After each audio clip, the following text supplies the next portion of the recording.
guys? Today I'm gonna show you guys every single modification I've done to my 8th generation Civic Si.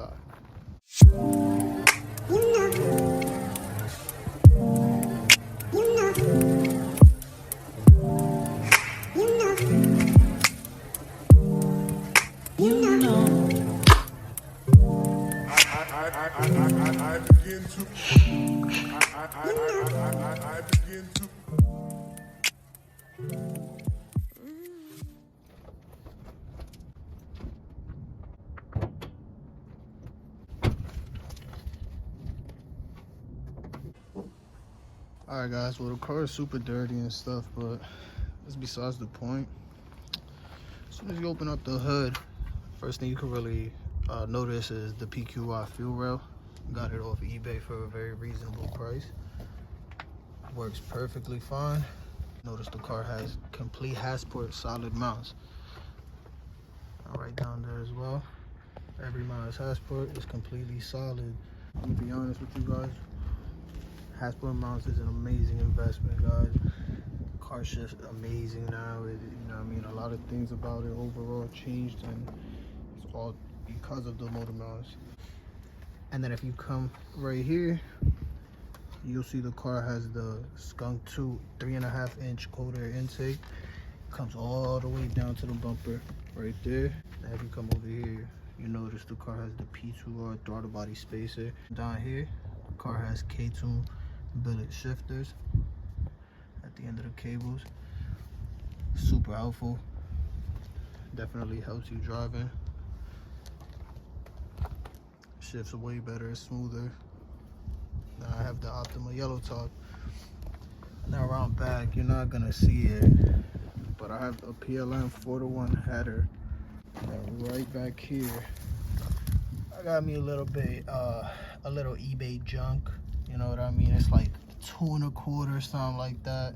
It can be drony when you let off, and it could sound a little ugly, but it is what it is.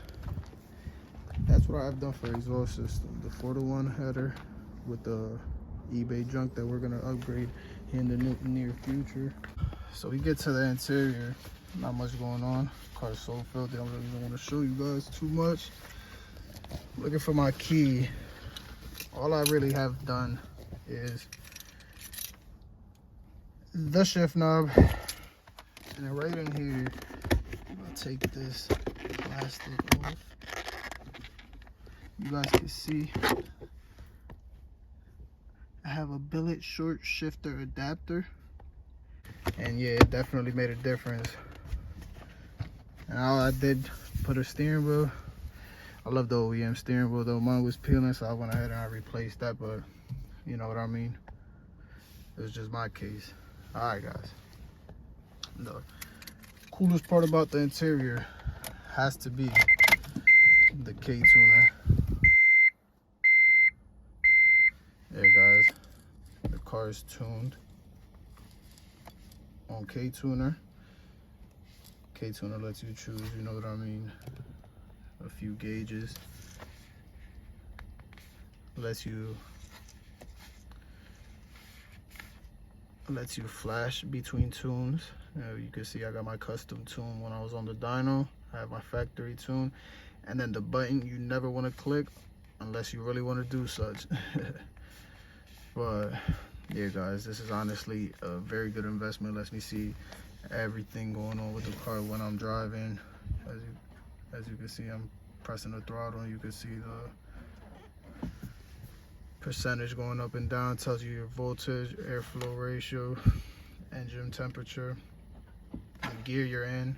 Tells you your RPM itself, and the lights up here will flash. You know, it'll indicate from green, yellow to red is how mine is set up, if I'm not mistaken.